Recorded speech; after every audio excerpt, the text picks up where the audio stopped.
Le pardon, ce terme est si puissant, mais pourtant difficile à les mettre en pratique. On connaît bien que pardonner, c'est une bonne chose, mais comment le mettre vraiment en pratique? Qu'est-ce que nous connaissons dit pardon? Bienvenue sur cette nouvelle vidéo où nous allons explorer les termes pardon en voyant les aspects psychologiques du pardon. On va voir quelle est son importance sur notre santé physique, mais aussi sur notre santé mentale. Bienvenue sur cette chaîne, la psychologie en Afrique, la seule qui vous parle de la psychologie dans les contextes africains. Si vous n'êtes pas encore abonné, je vous demande de vous abonner dès à présent pour voir les prochaines vidéos. En fait, quand on parle des pardons, il faut savoir déjà que les pardons ne signifient pas oublier. Oublier ce qui s'est passé. Ça ne veut tout simplement pas dire minimiser ce que vous avez traversé. Pardonner signifie libérer des émotions négatives pour laisser la place à des émotions positives, pour laisser la place à son propre bien-être. Quand on pardonne, on ne cherche pas forcément à rétablir la relation qui existait. On peut tout simplement pardonner quelqu'un sans pour autant chercher à rétablir la relation qu'il y avait avant. Sans pour autant dire qu'on va encore faire la confiance à la personne. Donc, le fait de pardonner est très important pour nous préserver nous-mêmes par rapport à d'autres personnes. Les pardons, le fait de pardonner quelqu'un est beaucoup plus important pour nous déjà pour préserver notre propre santé mentale. Quand on est affecté par un problème et qu'on n'a pas encore pardonné quelqu'un, il y a la colère qui persiste. Donc, plus de colère, plus les temps passent, plus on a toujours de colère, eh bien, ce n'est pas bon pour notre propre santé mentale. Mais une chose aussi très importante, les pardons, le fait d'avoir toujours les problèmes et de ne pas pardonner a aussi un effet sur notre santé physique. Ce que vous ne savez pas peut-être, c'est que la rancune augmente la pression artérielle. Plus on est rancunier, plus on a des chances d'avoir une pression artérielle qui augmente, qui monte. Et donc, le fait même de pardonner à quelqu'un, c'est qu'on préserve notre propre santé physique. Alors, quels sont les obstacles au pardon? Un des éléments les plus importants, c'est que nous sommes arrivés à un moment où nous faisons une association entre les pardons et la faiblesse. On pense que si je demande pardon, c'est que je suis faible.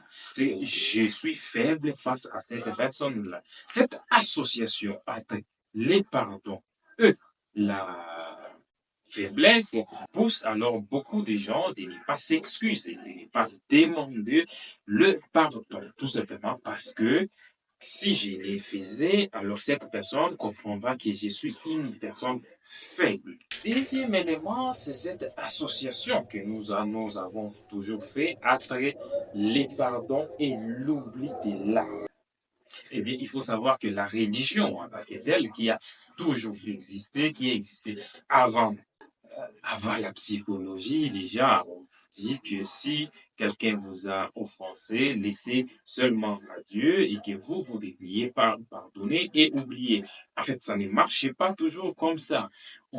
C'est difficile d'oublier les actes qui vous ont fait du mal, qui vous ont causé du tort, vous vous êtes senti offensé. C'est vraiment bien difficile à les refouler, les chasser de votre mémoire, même si vous pouvez l'oublier dans un certain moment, ça peut toujours revenir. Donc, pardonner quelqu'un ne veut pas forcément dire que vous oubliez là.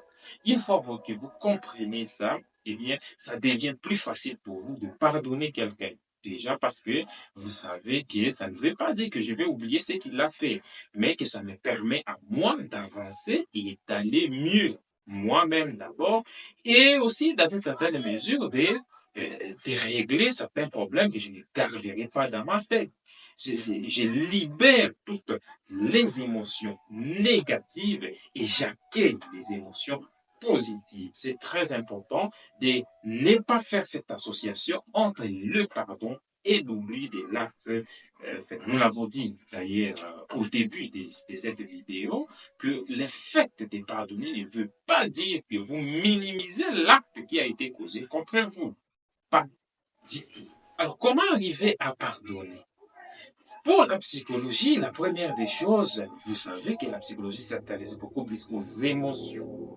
Et forcément, pour la psychologie, pour un premier pas d'aller vers les pardons, c'est d'accepter vos émotions, d'accepter que ces émotions sont normales.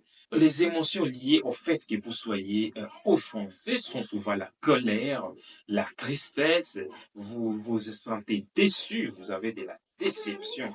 Et donc, comprenez déjà que ces émotions-là sont normales. Toute personne qui aurait été offensée sentirait ça, sentirait et sera dans la colère, peut avoir de la tristesse, peut se sentir déçu par ce qui s'est passé. Deuxième chose, c'est de prendre aussi du recul. Prendre du recul, dans ce sens ici, c'est de savoir, d'analyser pourquoi cette personne a agi comme ça face à moi. Eh bien, nous allons faire une vidéo sur l'effet miroir où on va beaucoup plus apprendre sur ça. Donc, mettez-vous un peu à la place de l'autre et de vous demander pourquoi cette personne aurait agi comme ça. Il ne s'agit pas du tout ici de donner raison à cette personne et non pas du tout à chercher à justifier son acte, à justifier son comportement envers vous. Mais ça peut vous permettre de revenir un peu sur certains détails que vous-même, vous n'en aviez pas lorsque vous étiez en colère. Maintenant que vous avez déjà accepté votre colère, vous avez déjà accepté vos émotions, et bien maintenant vous pouvez prendre un peu du recul et vous pouvez essayer de vous demander pourquoi cette personne a agi comme ça. Et la troisième chose, la plus importante, c'est de vous exprimer. Alors, pour vous exprimer, il y a deux choses. L'expression s'exprimer quand on sait qu'on a été déçu, quand on sent qu'on a été offensé, n'est pas toujours facile. La première des choses, si vous avez la force de vous exprimer envers cette personne, allez vers cette personne et lui dire ce qui vous a choqué de sa parole. La deuxième chose, si vous n'avez pas cette force d'aller vers la personne et de lui parler, eh bien, je vous propose tout simplement de prendre un stylo, de prendre un papier et puis de vous exprimer là-dessus, de lui écrire une lettre. Eh bien, dans cette lettre, vous allez démontrer à la personne déjà que son comportement a été très mal acquis par vous. Eh bien, ensuite, vous allez toujours dans la lettre lui dire que je vous pardonne. Je vous pardonne pour les torts que vous m'avez fait. Et donc, par cette stratégie-là, c'est bon, c'est bien plus facile pour vous de pardonner. Alors, il faut savoir que la psychologie, comme je l'ai dit souvent, ce n'est pas une science exacte. Et bien, vous pouvez avoir vous-même d'autres stratégies pour pardonner d'autres les personnes. Eh bien, dites-moi dans les commentaires comment est-ce que vous arrivez à pardonner les gens. Alors, merci d'avoir visualisé cette vidéo. On se retrouve à la prochaine. Ciao.